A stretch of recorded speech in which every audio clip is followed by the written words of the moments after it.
What if I told you the largest thing on Earth isn't land, it's water, and we still barely understand it?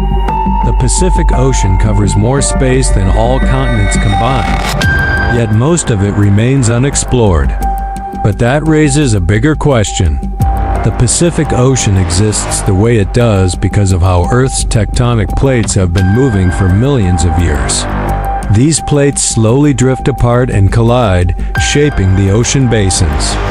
Over time, the Pacific expanded while other oceans stayed smaller. But here's why it matters.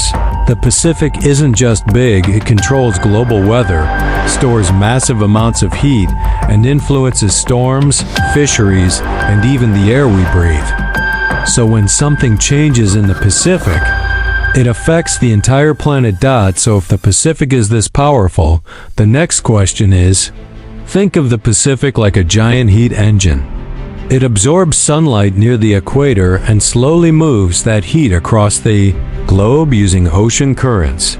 These currents act like a conveyor belt carrying warm water to colder regions and cold water back toward the equator.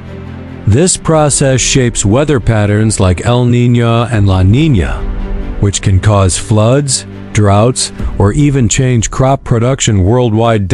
So even if you live far from the ocean, the Pacific is quietly influencing your weather. But this system didn't just appear overnight. The Pacific Ocean hasn't always looked the same.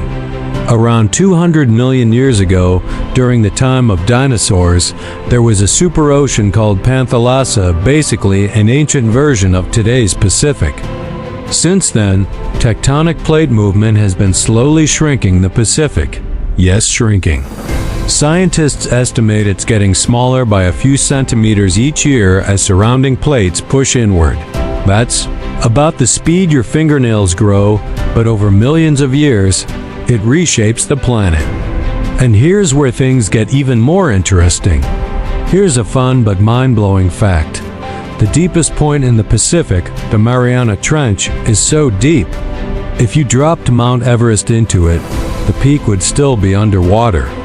And we've explored less than 20% of the entire ocean. Do you think the biggest discoveries on Earth are still hiding underwater, or have we already found the most important ones?